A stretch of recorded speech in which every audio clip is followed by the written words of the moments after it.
Donc, comme vous le voyez, le programme a un peu changé à cause des circonstances. Et là, on va rentrer dans une toute autre catégorie. Et là, ça va être l'introduction de ce qui va suivre tout à l'heure avec le message, le dernier message de l'ancien.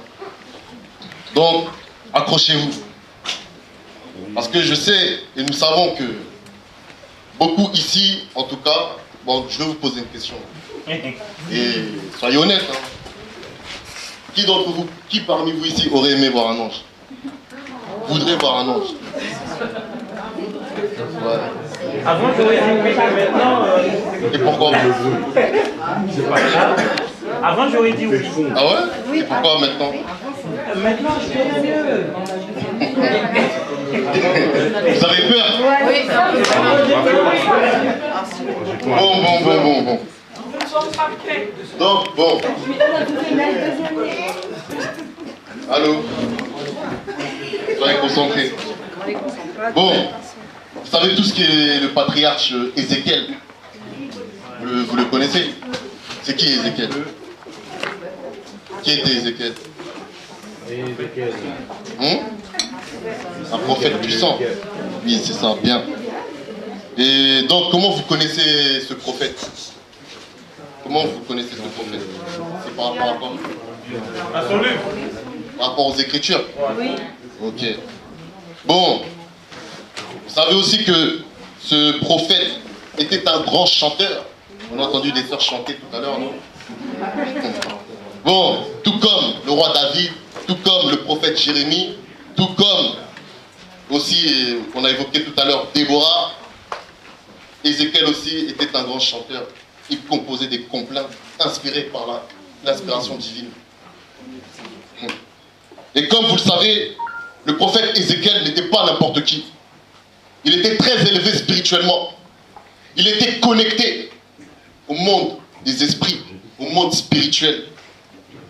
Et un jour, il eut une vision. Et cette vision était terrible.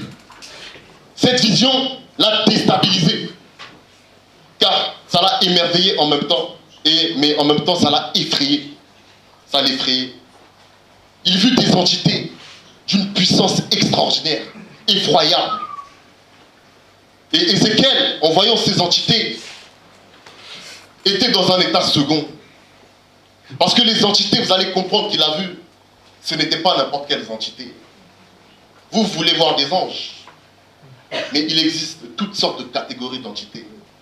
Il y a des anges, il y a des trônes, des dignités, des ophanimes, des chérubins, séraphins. Et les entités que Ézéchiel a vues ici, c'était des entités du rang supérieur. Parce qu'il y a des entités, des anges du rang inférieur, qui ont été déchus. Mais les entités qu'il a vues, c'était les entités du grand ordre des choses. Et Ézéchiel était déstabilisé. Donc, il vit ces entités d'une puissance effroyable.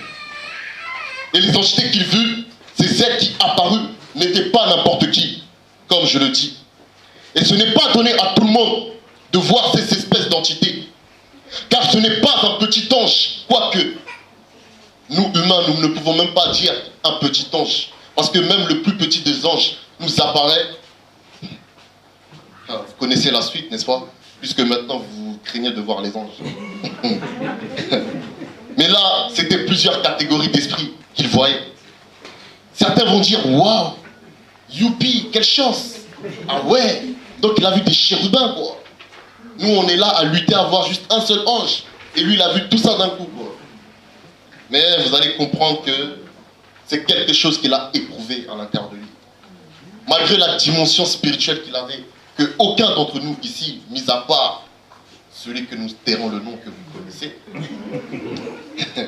aucun d'entre nous n'a encore atteint ce niveau que ce prophète avait. Ce prophète était terriblement puissant. Parce que ce n'est pas donné à n'importe qui de composer une complainte contre le chérubin jadissoin. Et le chérubin jadissoin, comme il vous a déjà été enseigné, il déteste ce prophète. Il le déteste. Et ce n'est pas pour rien. Parce que regardez le genre d'entité qui apparaissait à ce prophète. Donc ce n'était pas n'importe qui. Il était à part. Parce que dans dans l'histoire des Écritures, j'ai pas vu beaucoup de personnes qui ont vu les entités que cette entité a vues. Je n'ai pas vu beaucoup de personnes. Et maintenant, vous allez comprendre que il y a certaines assemblées, des fausses assemblées, il y a des faux pasteurs, des faux bishops qui se disent inspirés, qui disent avoir vu de l'autre côté. Ils disent avoir vu le Créateur. Ils disent avoir vu des entités spirituelles.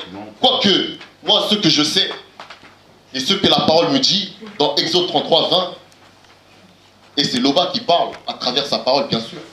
Tu ne pourras voir ma face, car l'homme ne peut me voir et vivre. Et personne, oui, personne, Jean 1, 18 le dit, personne n'a jamais vu Loba, n'a jamais vu Dieu. Alors vous tous qui êtes dans ces fausses assemblées, arrêtez de vous laisser duper. Ils n'ont rien vu. Oh, j'ai vu Dieu, je me suis assis sur ses cuisses. Blasphème! C'est des imposteurs. Ils sont là pour vous tromper. Personne n'a jamais vu Dieu. Et ce n'est pas moi qui l'invente. Jean 1, 18, Exode 33, 20. Et ces imposteurs osent dire donc qu'ils ont vu le Tout-Puissant, qu'ils se sont assis sur sa cuisse. On en entend des choses, hein. Et ça... Ah. Et ils disent que c'était trop beau. Et quand ils décrivent ce créateur, ils vous décrivent un créateur humain. Et quand on leur demande donc à quoi il ressemble, oh, c'était une lumière.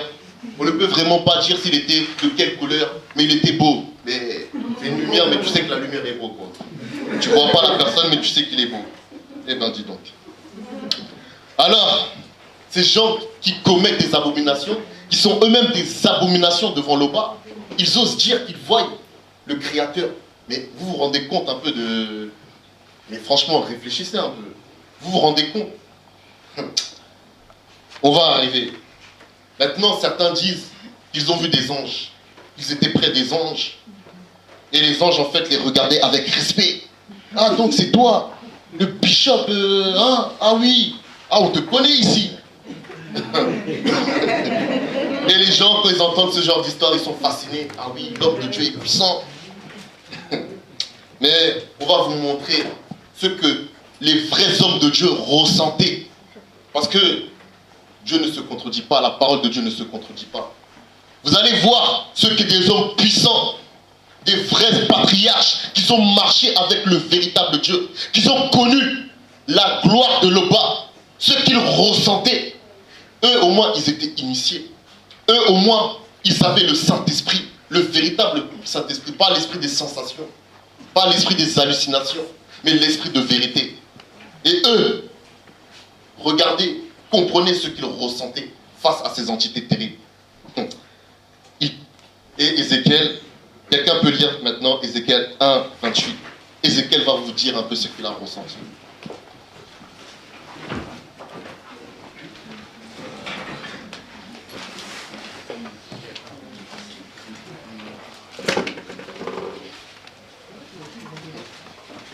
Ézéchiel 1, 28. Tel l'aspect de l'orque qui est dans la nuit en un jour de pluie. Ainsi était l'aspect de cette lumière éclatante qui l'entourait. C'était une image de la gloire de l'Oba. À cette vue, je tombais sur ma face. Et j'entendis la voix de quelqu'un qui me parlait. Arrête-toi d'abord. Il a dit à cette vue quoi? Je tombais sur ma face. À cette vue quoi? Ézéchiel, c'était pas n'importe qui. Hein. Et il y en a qui osent dire qu'ils ont vu Dieu, quoi. Ils sont restés debout, quoi. Continue. Et j'entendis la voix de quelqu'un qui parlait. Et qu'est-ce que cette voix lui a dit? Il me dit, fils de l'homme, tiens-toi sur tes pieds et je te parlerai. Okay. Bon, on va s'arrêter là pour le moment. Donc, on vous dit que le prophète Ézéchiel a eu une vision. Et une vision, c'est voir avec les yeux de son esprit. Voilà, vous connaissez maintenant. Et quand il a vu cette vision, il a vu des choses extraordinaires. Des choses vraiment surprenantes. Et lorsqu'il a vu ces choses, cette vision, il a perdu toute force. Il a perdu toute vigueur. Il était effrayé par ce qu'il voyait.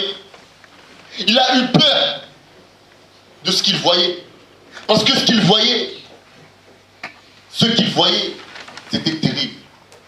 Ça aspirait son énergie vitale. Ça le déstabilisait. Il ne savait plus où il était. Il était dans un état second. Le grand Ézéchiel que nous connaissons était désemparé, était déstabilisé. Et on vous dit qu'il tomba face contre terre, face à terre. Il tomba, bah. Il tomba. Et vous allez comprendre que on ne rigole pas avec la puissance de Loba. On ne rigole pas avec la puissance de Loba. Faites attention, vous qui dites avoir vu Loba, vous qui dites avoir vu des anges, faites attention, parce que si un ange de Loba vous apparaît ici, là, en plus vous n'êtes pas saint, lui au moins il était saint, mais il est tombé quand même face contre terre. Alors vous, qu'est-ce qui va se passer? Donc faites attention, ne rigolez pas avec les entités. C'est bien beau, hein?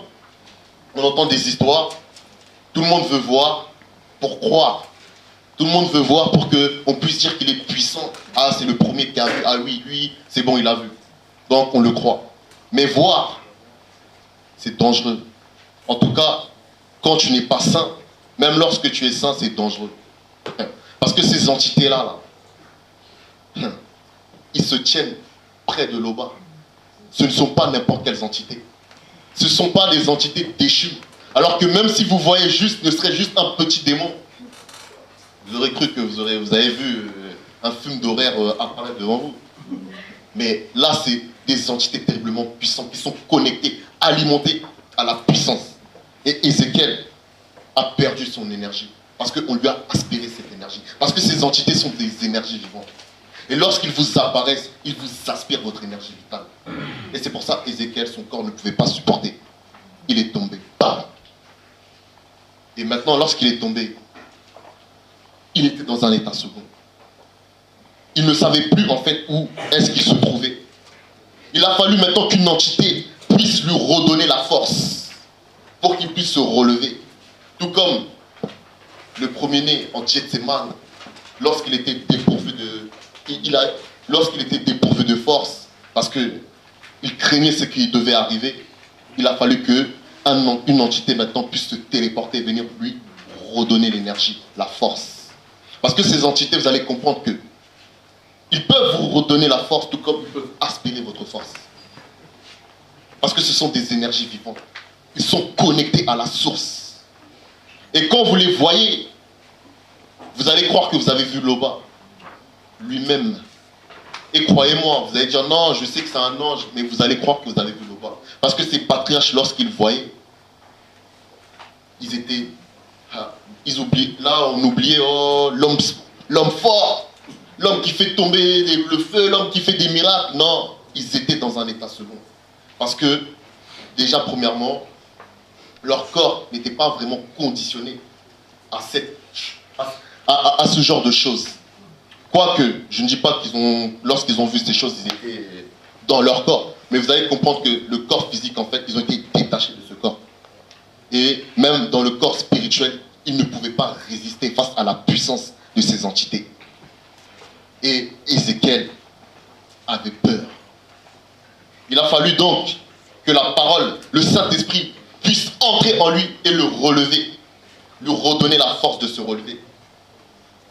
C'est pourquoi, dans Ézéchiel 1,28, il est dit « À cette vue, donc lorsqu'il a vu cette entité, je tombais sur ma face et j'ai entendu la voix de quelqu'un qui parlait. » Bon, là, je pourrais rentrer en profondeur pour vous expliquer qu'est-ce qui s'est passé, pourquoi il est tombé sur sa face. Et lorsque maintenant cette entité lui a adressé la parole pour qu'il se relève, qu'est-ce qui s'est passé? Parce que c'était un autre plan caché. Parce que la parole de Loba est vivante. Et la parole qui est sortie de cette entité, quelque chose s'est passé dans le corps de Ézéchiel. Mais on ne va pas s'écarter du sujet. On doit rester sur la peur des patriarches. Et cependant, maintenant, cette vision que Ézéchiel a vue, donc l'a déstabilisé. Et vous allez comprendre aussi que il y a aussi celui que on appelle selon la vérité l'Akisabé. Quoi? Là qui savait. La qui ça? C'est qui là qui savait? Jean. Vous connaissez tous l'histoire de Jean, non? À l'île de Patmos. Qu'est-ce qui s'est passé? Télévision. Ah oui. Il était en prison là-bas. Et lorsqu'il a vu... bon. En fait, là qui savait était exilé sur une île. Et sur cette île, un ange lui a apparu. Et c'était pas n'importe quel ange. Parce que c'était l'ange du Christ. Et lorsqu'il a vu cet ange, vous allez voir que même réaction que Ézéchiel, il tomba face contre terre.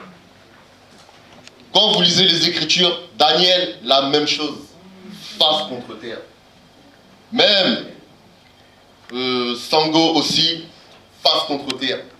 Parce que vous allez comprendre que ces entités, on ne rigole pas avec eux. Lorsque vous les voyez, vous voyez la crainte. Vous voyez, vous dites que ça c'est, non, ça ne peut pas exister ce genre de choses.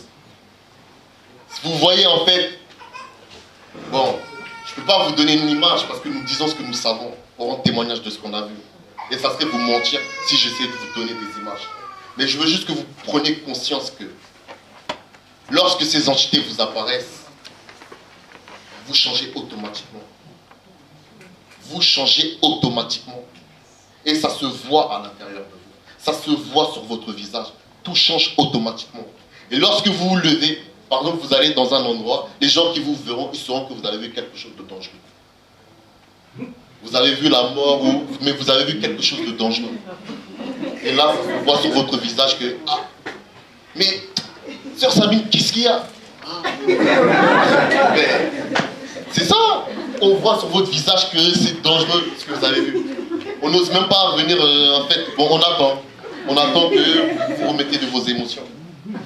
Et ces patriarches, c'était pareil.